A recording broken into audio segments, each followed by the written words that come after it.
नमस्कार, मी पंजाब डक. आज आहे 29 मे 2025 आणि मी आता आहे माझ्या गावाजवळ आणि आमच्या गावाजवळ बघा कसा पाऊस पडलेला आहे. म्हणजे जवळपास 250 मिलीमीटर पावसाची आतापर्यंत नोंद झाली. तर इतका पाऊस मध्ये पावसाळ्यात दरवर्षी पावसाळ्यात अर्धा पडतो आणि या ठिकाणी पाहू शकता म्हणजे वापसा होणं तर शक्यच नाही. आणि या ठिकाणी आपल्या महाराष्ट्राच्या शेतकऱ्याला एक आनंदाची बातमी देणार आहे, कारण की इतका पाऊस पडायला मग हे बंद कधी होणार आहे.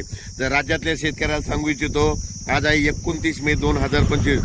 आणखी 30 तारखेपर्यंत राज्यात भाग बदलत पाऊस पडणार आहे. पण सर्वांसाठी आनंदाची बातमी, 31 मे पासून ते 5 जून पर्यंत ज्याचं शेत तयार असेल तुम्ही लागवडी करू शकता, पेरणी करायची करू शकता. त्याच्यानंतर राज्यामध्ये 7 तारखेपासून परत राज्यात पावसाला सुरुवात होणार आहे. म्हणून हे अंदाज लक्षात 7 जूनला परत वाढणार आहे, 8ला त्याच्यापेक्षा वाढत जाईल, 9, 10, 11 असं वाढत जाणार आहे. म्हणून हे अंदाज लक्षात घ्यायचा. ज्यांचं शेत वापसा असेल तर तुम्ही तुमचं जमिनीची ओल पाहून पेरणी करू शकता. लागवड करायची तर सरकी कापसाची लागवड असेल तर बियाणाला टोचून लावू शकता, कारण की टोचून लावल्याच्या नंतर जरी पाऊस नाही पडला तर ती सरकी उगवते, कापूस निघतो. म्हणून हे लक्षात येतात.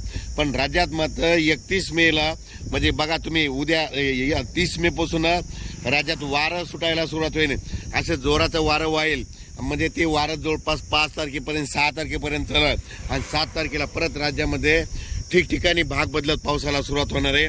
म्हणून हा अंदाज लक्षात येतात. सांगायचं झालं तर तो पाऊस पूर्व विदर्भ, पश्चिम विदर्भ, मराठवाडा, पश्चिम महाराष्ट्र या ठिकाणी जरा जास्त प्रमाणात आहे. म्हणून हे अंदाज लक्षात येतात. उत्तर महाराष्ट्रात देखील पाऊस राहणार आहे, म्हणून हे देखील लक्षात येतं. पण सांगायचं झालं तर म्हणजे 31 मे पासून ते कंप्लीट 6 जून पर्यंत हवामान कोरडं राहणार आहे, सूर्यदर्शन घडणार आहे. म्हणून हे देखील सर्वांना लक्षात येतं. अचानक वातावरण बदल झाला तर लगेच उद्या एक मेसेज दिला जाईल. पण राज्यात मात्र 31 मे पासून ते 6 जून पर्यंत हवामान कोरडं राहणार आहे. म्हणून हा अंदाज लक्षात घ्यायचा. शेत दुरुस्त असेल तर तुम्ही तुमच्या जमिनीची ओल पहा, पेरणी होत असेल तर पेरा.